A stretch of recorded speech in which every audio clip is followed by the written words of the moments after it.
से आया। वो सोचने लगा मैं तो राज्य में इतना बड़ा राज्य जो है कि महाराज इंद्रद्युम्न का उसमें हूँ और उसमें तो इतना अच्छा प्रसाद भी नहीं मिलता, तो ये प्रसाद किधर से आया।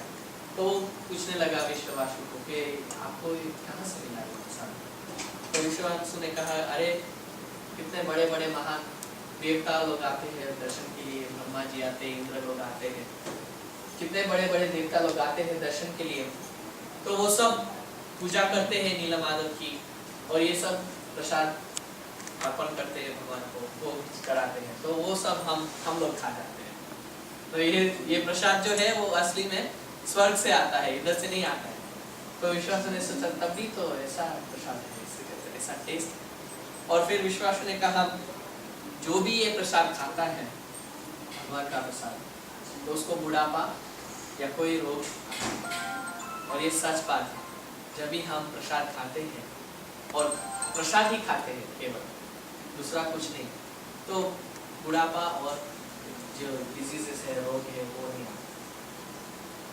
भगवान का प्रसाद नहीं इतना खाता है। इसलिए भगवान कृष्ण वहाँ श्री भागवत गीता में कहते हैं यज्ञ शिष्टाशिना संतो मुच्यन्ते सर्वकिल विषय भुंजते ते त्वदम पापा ये पचन्त्या कारण। जो भी खाता है अर्पण करने के बिना, प्रसाद चढ़ाने के बिना, वो सिर्फ पाप ही खाता है। तो इसलिए जब कोई पाप खाता है तो क्या आता है, बुढ़ापा आता है और बुरा है। तो इसलिए जब प्रसाद खाते हैं हम लोग भगवान का, तो ये दो चीज दूर भागते हैं, बुढ़ापा और। तो विद्यापति तो बहुत खुश हो गए और वो कहने लगे विश्ववासु को मैं अभी वापस जाऊंगा, महाराज इंद्रद्युम्न को बताऊंगा, और फिर महाराज इंद्रद्युम्न इधर ही आएंगे, इधर ही रहेंगे, क्योंकि उसकी इच्छा हुई कि मुझे नीलमाधव के पास रहना है। तो विश्ववासु ने कहा हाँ मैं जानता हूँ इंद्रद्युम्न आएगा, इधर रहेगा भी, लेकिन अफसोस की ये बात है महाराज को दर्शन नहीं। विद्यापति सुन के हैरान हो गया, क्या आप क्या कह रहे हो, मैं इतने दूर से आया दर्शन के लिए और मेरे महाराज ने तो बहुत कठिन व्रत लिया है, जब तक मैं वापस ना जाऊं और ये समाचार ना दूं कि मुझे नीलमाधव मिल गए हैं, दर्शन किए हैं, तब तक वो व्रत नहीं छोड़ेंगे। अभी आप बता रहे हो कि उसको दर्शन नहीं मिलेगा। तो विश्वास ने कहा हाँ ये सच है, मुझे नीलमाधव ने खुद कहा है कि उसको दर्शन नहीं मिलेगा, लेकिन आप ये महाराज को मत बताना। आप महाराज को ले आए इधर, लेकिन उसको मत बताना कि दर्शन नहीं मिलेगा। और पूरी रात वो दोनों ने चर्चा की और अगली सुबह वापस विद्यापति निकल चुके, वापस गए और सभा में राज्य में जो वो अंदर आए तो द्वार पे ही महाराज इंद्रद्युम्न थे। वो इंतजार कर रहे थे कब आएगा विद्यापति। तो जब उन्होंने देखा तो इतना खुश हो गए, विद्यापति को ले गए, आसन पे बिठाया, चरण धोया और फिर कहने लगे कैसा था आपका सफर, सब कुछ ठीक था। तो विद्यापति तो वो प्रश्न का उत्तर भी वो दे नहीं पाया, क्योंकि उसको नीलमाधव के बारे में कहने का था। वो महाराज तो पूरा कल्चर थे, तो इसलिए वो सब ये कैसा था आपका सफर वो सब। तो विद्यापति ने कहा वो सब छोड़ो, मैंने नीलमाधव का दर्शन किया और मैं आपके लिए एक भेंट लाया विश्ववासु से। तो महाराज तो बहुत ही उत्सुक हो गए कि आपने नीलमाधव का दर्शन किया, आप कितने सौभाग्य, आपके पास कितने सौभाग्य है, आपने ये अत्यंत दुर्लभ दर्शन आपने किया, तो मेरे को तो आपका चरण छूना चाहिए। और महाराज ने चरण छुया विद्यापति का और बहुत ही खुश हो गए कि विद्यापति ने तो नीलमाधव को दिखा। और फिर विद्यापति ने एक भेंट दिया, एक हार था नीलमाधव का, और वो हार ऐसा था कभी सूखता नहीं, कभी भी नहीं सूखता, और उसमें से जो सुगंध थी वो कभी जाती नहीं। तो हार देखे ही महाराज इंद्रद्युम्न बेहोश हो गए कि नीलमाधव ने मेरे लिए हार भेजा है। और हार देख के फिर होश में आए तो हार की पूजा की उन्होंने, हार छुआ और फिर पहना। इतने भक्त थे महान इंद्रद्युम्न महाराज, भगवान का हार भी वो कितना ख्याल से वो रखते थे। हम लोग हार मिलता है ऐसे देते हैं, इधर बाहर देते हैं, है ना प्रसाद मिलता है तो ऐसे वैसे खा लेते हैं, लेकिन इंद्रद्युम्न महाराज तो हर एक चीज भगवान की इतना ख्याल रखते थे कि हार आया है, नीला माधव का हार आया है, तो वो पहन के फिर उन्होंने बताया विद्यापति को, ठीक है आप बताओ आपने क्या देखा। तो विद्यापति कहने लगा, जैसा वो तीर्थयात्री ने बताया था वैसा ही है, पूरा नीला पर्वत था, उसमें कल्पवृक्ष बता था, और रोहिणी कुंड भी मैंने स्नान किया उसमें, बहुत ही सुंदर जगह है, और इतना अच्छा अच्छा वर्णन वो करने लगे। तो महाराज तो वो बोले चलो अभी चलो अभी चलो, ठीक है मैं आपको बताता हूँ अभी नीला माधव कैसे थे वो आपको बताता हूँ। तो फिर महाराज ने कहा ठीक है बता। तो बोले नीला माधव के पास 4 हाथ थे, और 4 हाथ में क्या था, कौन गैस कर सकता?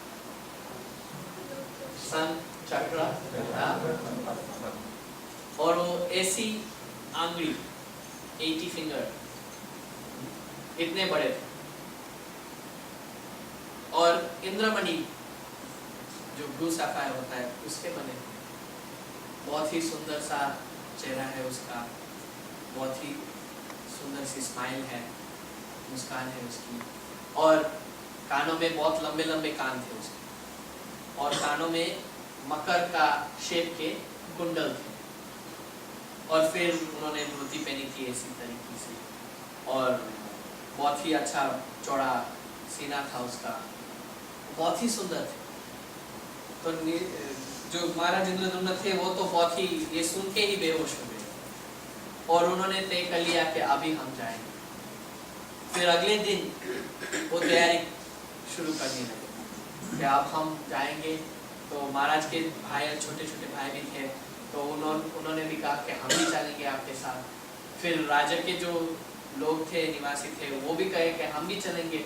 तो पूरा राज्य तैयार हो गया कि अभी हम सब नीला माधव के दर्शन के लिए जाएंगे, और पूरा सेना के साथ, पूरा सामग्री के साथ वो लोग चल बसे।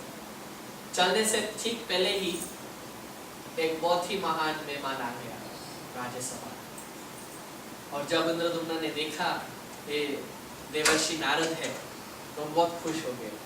देवर्षि नारद आ गए, और देवर्षि नारद का उन्होंने बहुत ही अच्छी तरह से स्वागत किया, बिठाया आसन पे, पूजा की, और फिर कहने लगे कि मेरा तो सौभाग्य कितना है, मैं नीला माधव के दर्शन के लिए जा रहा हूँ, उनके ही भक्त, परम भक्त श्री नारद मुनि आए हैं हमको मार्गदर्शन देने के लिए। तो ये तो बहुत ही शुभ दिन है मेरे लिए, ये तो बहुत ही शुभ घड़ी है कि नारद मुनि स्वयं आए हैं हमको नील माधव के और ले जाने के लिए। और फिर वो कहने लगे नारद मुनि को कि आप भी हमारे साथ चलो, हमको मार्गदर्शन दो। वो श्री धाम पुरुषोत्तम क्षेत्र जो है उसकी महात्म्य जो है, उसकी महिमा जो है वो हमको बताए और हमको ले जाए उधर। तो नारद मुनि ने कहा हाँ इसलिए नहीं आया, ब्रह्मा जी स्वयं जो मेरे पिताश्री हैं उन्होंने मेरे को भेजा है आपको ले जाने के लिए, तो अवश्य मैं आपके साथ आऊँगा। और सब लोग नारद मुनि के साथ फिर चलने लगे। जब वो पहुँचे उधर तो देखा आउटस्कर्ट्स में ही पहुँचे थे, अभी अंदर नहीं गए थे पुरुषोत्तम क्षेत्र में, और रात रुक गए उधर। और दूर से वो देख सकते थे कि कल्पवृक्ष बता है, ये नीला पर्वत है उधर, और वो पर्वत का नाम भी नीलाचल धाम था। तो लोग रुक गए रात। एक और राजा आया, उसका नाम था उत्कल। वो आया और इंद्रद्युम्न महाराज को मिला, और वो कहने लगा कि आपको तो आप बहुत सौभाग्यवती हो कि ये नारद मुनि आपके साथ है, आप नीला माधव के दर्शन के लिए जाने को। लेकिन अफसोस ये है कि अभी अभी बहुत ही बड़ा तूफान आया और नीला माधव चले। तो महाराज ये सुन के ही हार्ट अटैक आ गया कि क्या है, हम इतने दूर से आए, इतने करीब थे लेकिन फिर भी इतना दूर है। तो उत्कल ने बोला कि ठीक है, ये तो बहुत ही बुरा समाचार है, लेकिन आप नीला माधव का दर्शन नहीं कर पा सकते। वो तूफान आया, वो इतना रेती डाल दिया, अभी नीला माधव को खोजना नाम। तो इंद्रद्युम्न महाराज ने तो यही तय कर लिया कि अभी इधर ही मैं व्रत लेता हूँ, अन्नदान और अन्न और पानी और जल का सब का त्याग करता हूँ, और इधर ही मैं मरते दम तक हरि का नाम। और उन्होंने सोचा कि ये शरीर जो है मैं छोड़ दूंगा, अभी इस शरीर का फायदा ही नहीं है। हम इतने दूर से आए, इतना सुना नीला माधव के बारे में, और अभी दर्शन नहीं मिलेंगे तो शरीर का क्या फायदा है, ये जीवन का ही क्या फायदा है, छोड़ दो। तो उन्होंने ये तय कर लिया। तो नारद मुनि ने कहा, महाराज ऐसा मत करो, आपको जरूर अवश्य दर्शन मिलेगा भगवान। और ब्रह्मा जी ने बताया है कि नीला माधव ही आएंगे, 4 रूप लेंगे। आपको तो एक रूप का दर्शन करना था, लेकिन अब 4 रूप में आएंगे वो, तो आप क्यों इतना दुखी हो रहे हो? कल सुबह हम जाएंगे और अवश्य आपको दर्शन मिलेगा। तो ऐसे के महाराज का तो मन जो था वो थोड़ा शांत हो गया, और वो कहने लगे, नारद मुनि कह रहे हैं तो झूठ तो नहीं हो सकता है। तो इसलिए रात उन्होंने शांति से बिताई। फिर अगले दिन नारद मुनि ने कहा, चलो मेरे साथ, और वो लोग गए पर्वत पर, और उधर उन्होंने एक शंख सुना। तो नारद मुनि ने कहा, ये जगह जो है वो बहुत ही रहस्य की जगह है, क्योंकि इधर भगवान शिव खुद इधर रह रहे हैं। लिंगराज, लिंगराज किसको मालूम है कहाँ है? शिव जी का मंदिर, बहुत ही प्रसिद्ध मंदिर है लिंगराज, भुवनेश्वर। तो वो जगह थी भुवनेश्वर, लिंगराज मंदिर। और वहाँ जो लिंग है भगवान शिव की, वो कोटि लिंग है, 1000 लिंग एक लिंग में है। तो बहुत ही बड़ा भगवान शिव का मंदिर है उधर।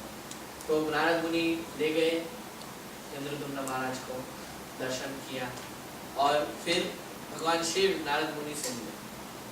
इंद्रद्युम्न महाराज तो दर्शन कर रहे थे, लेकिन नारद मुनि और भगवान शिव एक दूसरे से चर्चा कर रहे थे। तो भगवान शिव ने नारद मुनि को कहा कि आप ले जाओ महाराज को वो स्थान पे, और उधर 1000 अश्वमेध यज्ञ महाराज को करना है। आप ये विश्वास तो महाराज को उसको दर्शन जरूर मिलेगा 1000 अश्वमेध यज्ञ के पश्चात, और फिर भगवान खुद दर्शन देंगे। तो ये सुन के नारद मुनि भी बहुत खुश हो गए, और फिर दोनों नारद मुनि और महाराज इंद्रद्युम्न गए वो स्थान पे जहाँ नीलमाधव की मूर्ति हुआ करती थी। और महाराज ने सोचने लगे उनके, कितना मैं दुर्भाग्य हूँ, इतने तक आया मैं और दर्शन नहीं मिला। इधर ही है नीलमाधव, लेकिन दिखाई नहीं देते। उन्होंने देखा पूरा सोने जैसा रेती था, गोल्डन सा, और पूरा उन्होंने देखा, बहुत ही मायूस हो गए। नारद मुनि ने कहा, नहीं ऐसा है, भगवान शिव ने मुझे कहा है आपको इधर 1000 अश्वमेध यज्ञ करना है। तो सब तैयारी की। जब यज्ञ शुरू हुए तब सब देवताओं आ गए उधर, और देवताओं के राजा भी इंद्रदेव, वो भी आ गए। और फिर महाराज इंद्रदेव ने कहा इंद्रदेव को, हम लोग जानते हैं भागवतम में जब भी कोई अश्वमेध यज्ञ करता है तो इंद्रदेव पहले ही आ जाते हैं देखने के लिए। बाली महाराज ने भी किया था, लेकिन वो 1000 नहीं कर पाए। तो इसलिए इंद्रद्युम्न महाराज वो सोचने लगे कि अभी तो आ गया इंद्रदेव आ गए। तो इंद्रदेव को कहा,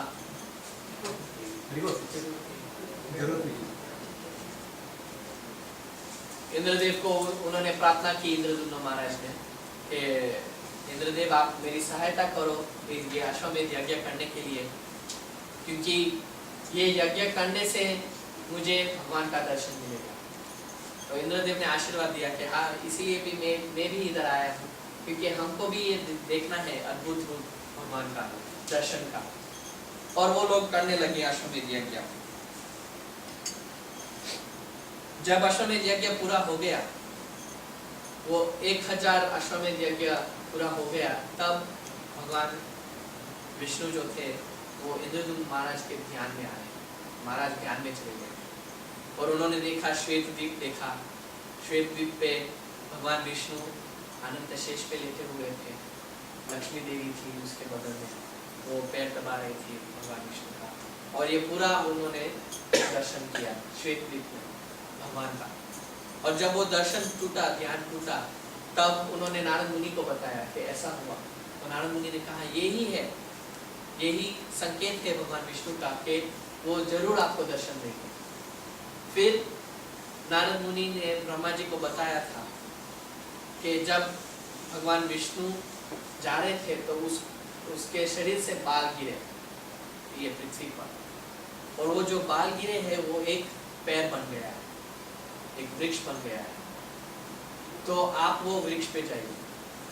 फिर इंद्रदुम्न महाराज और नारद मुनि दोनों वो गए वृक्ष के पास, और नारद मुनि ने कहा इंद्रदुम्न महाराज को कि ये जो वृक्ष है वो ही भगवान का रूप है। वो वृक्ष का नाम था